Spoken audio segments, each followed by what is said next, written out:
Lepo pozdravljeni z pobočja Krvavca, kjer so z Mirjam Grilc na zeliščni kmetiji Grilc, obedve z zelo naravno, nekoliko divjo frizuro. Zelo je vetrovno, tako da si bova kar takole malo po domače pomagali z mikrofonom. Pozdravljena. Živjo. Hvala lepa, da si si vzela čas za nas. Mi te bomo takoj napadli s par vprašanji. Pomlad je, čas čiščenja, razstrupljanja. Kaj bi nam vi predlagala, kako si lahko pomagamo oziroma kako je najbolj primerno razstrupljanje z zeliščnimi pripravki, da s tem mogoče se ne delamo škode, ne pretiravamo, ker vsega je najbolj zdravo delati v nekih mejah normale.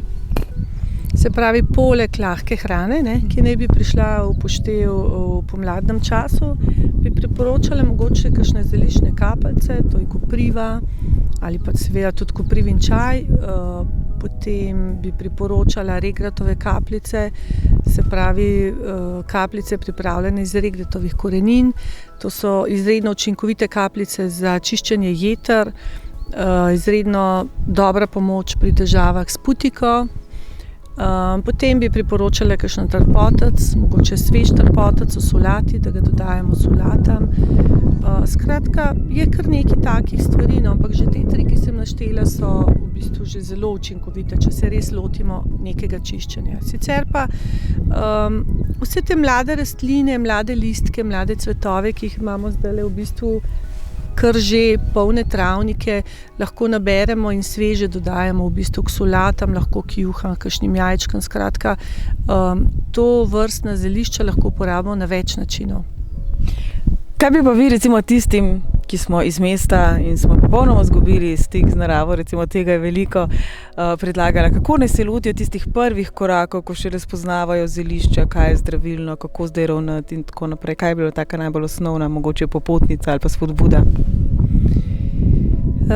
Popotnica za začetnike bi bila to, da naj se ne lotijo spoznavati 20 zelišč naenkrat, ampak naj se lotijo mogoče 3. Recimo, ali pa naj si zadajo, da bi spomladi spoznali recimo 3 zelišča, pa poleti 3, pa jeseni 3, skratka, in te mogoče res več od teh prebrali, se obrnili kakšnega zeliščarja ali pa pač na enega poznavalca rastlin, da se prepričajo, katera rastlina je, koliko vrst je te rastline. In tako, kot sem rekla, mogoče dobra literatura, prebrati, zakaj to zelišče je, kako se uporabljati in kakšna so seveda opozorila.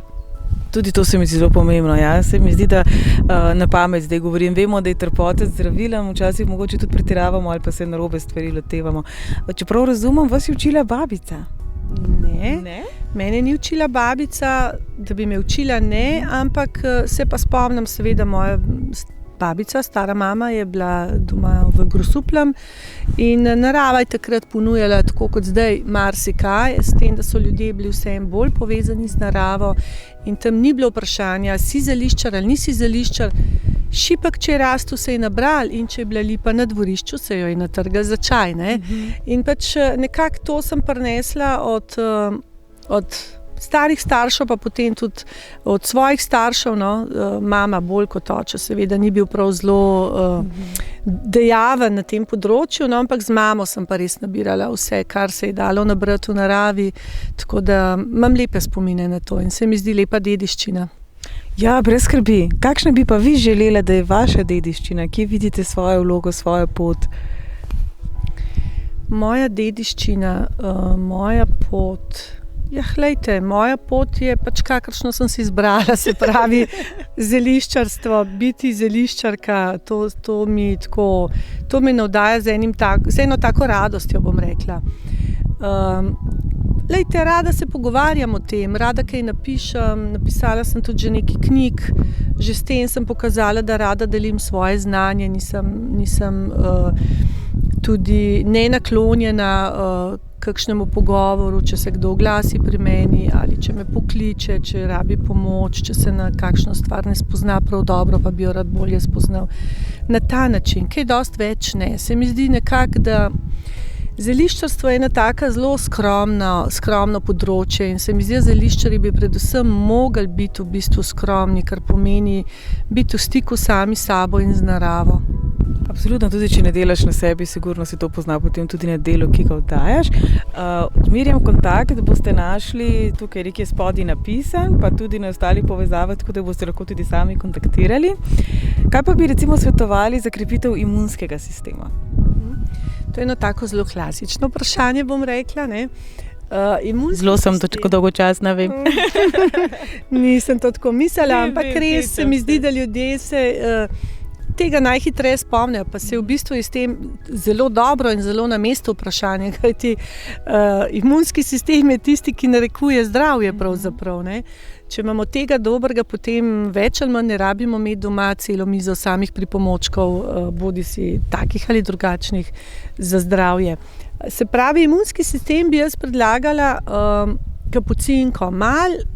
Zelo malo ljudi ve, da kapucinka je v bistvu roža, ki je tudi pred leti dobila nagrado v Nemčiji. Tam vsako leto izberejo v bistvu eno zelišče kot zelišče leto, dobi nagrado, skratka.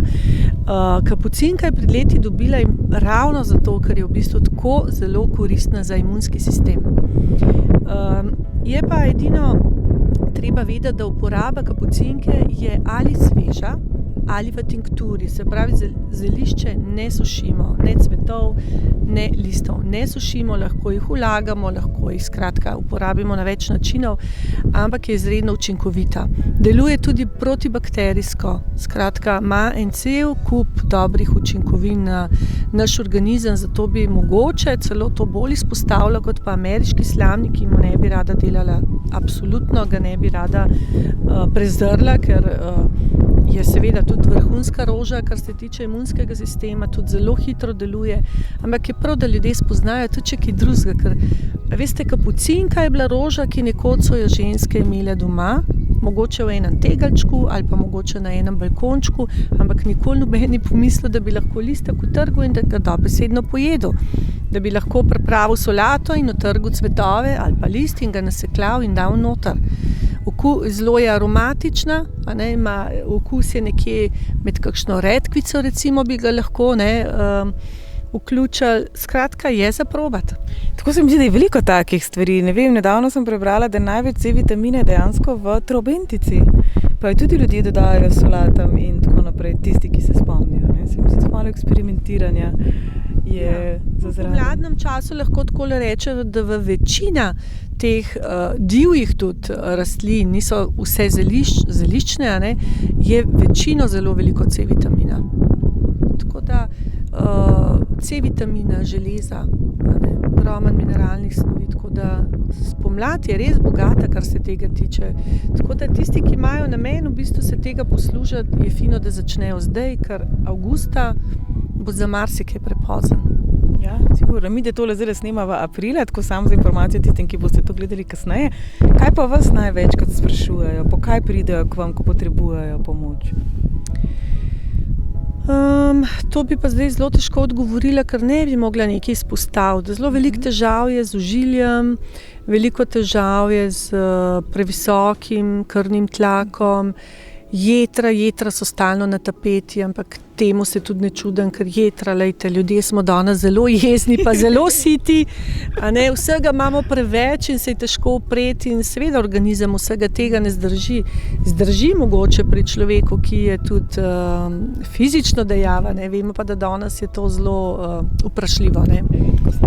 Tako da potem so pa obdobja, ko se menjajo letni časi, takrat so sploh na udaru bolj prehladna obolenja, takrat so kakšen bronhičaj, takrat imamo potem razne pripravke za izkašljevanje, za pomiritev kašlja, skratka, tega je zelo veliko. Se mi pa zdi, to pa res lahko poudarim, da leta nazaj je bilo več težav z želodcem, kar pa zadnje čase ne opažam toliko. Veste, da res, tudi moj brat, vem, da je sodil med take ljudi, ki je bilo zelo veliko jamranja, se pravi težav z želodcem. Bolj so zdaj jetra, se mi zdi. Ja, res, to mogoče, da sem res opazila sama pri strankah, ki me pokličejo, recimo. Vi se tudi že dolgo časa s tem ukvarjate, preko 20 let, ne? Ja, zdaj pa je že preko 20 let, tako da uradno v bistvu sem pa res že kar dolg na trgu, bi lahko rekla. Že prava strokovnjakinja. Kaj bi svetovali nekomu, ki mogoče nima dovolj časa, da bi se z zelišči ukvarjal. Se pravi, kako presoditi, mogoče da tako vprašam, če želiš resnično kupiti naravno, pa nekaj narediti za sebe, kaj bi nekomu poleg tega, da pač posluša sebe, prisluhne, kako se počuti ob določeni stvari, svetovali? Se pravi, če želi kupiti, glejte, malo je treba tudi vklopiti intuicijo, malo pogledati zeliščarje, kdo se mu zdi mogoče resnicoljuben, če lahko to tako rečem, a ne. Ni vedno vse samo v etiketi, a veste. Je tudi veliko duše, ki jo damo noter. Pravi zeliščarji, ne glede na to, a zelišča pridelaš sam, a jih nabereš vse sam, a jih kupaš tudi pri določenem kmetu, ki ti mogoče kaj vzgoji. Ampak, veste, takrat, ko zeliščno mešanico mešaš, pakiraš, ko zbiraš, ko prebiraš ali pa ko čistiš zelišča, takrat v bistvu je zelo odvisno, kakšne misli imamo, koliko smo iskreni do teh zelišč. In jaz mislim, da se to zelo pozna v bistvu na vrečki čaja, ki jo prineseš domov. Sigurno se mi zdi, da recimo, ko govorimo o domači kuhinji, nam je to zelo logično, a ne? Če ti od večka kosila kuhaš, pa vsej verjetnosti ne bo tako okusno, kot če si nefrišno zaljubljen, pa pač novega fanta, ali pa ko pride prvič tašča na obisk, a ne? In se vidi, pri vsaki stvari je tako, ampak to kar malo odmislimo pri določenih stvareh. Tako da mi, da bomo pustili tudi vaš kontakt, če lahko, za vse tiste, ki bi prišli mogoče ali na svetovanje. Primerjam, dobite tudi zelišča, čajčke, tinkturce, kremice, tudi setveni koledar sem videla na spletni strani imate. Setveni koledar pa naredim, pravzaprav ni samo setveni koledar, ampak je koledar za vsak dan, to je že 6 let v bistvu. In ga redno naredim, seveda je pa priloga tudi setveni koledar. To je en tak koledar, ki sem si ga vedno sama želela, en tak tedenski, da si lahko malo zapišem stvari, zraven me malo spomne, kakšni prazniki so, kaj se približuje, kakšna luna je recimo, ne. In se mi zdi en tak luškan priročnik, no. In izjemno uporaben, tako da Mirjam, najlepša hvala. Upam, da se tudi potem po mladino, da se bi že malo zatika, vidimo, tako da midve z najno naravno počesano frizuro zapuščava. Pa.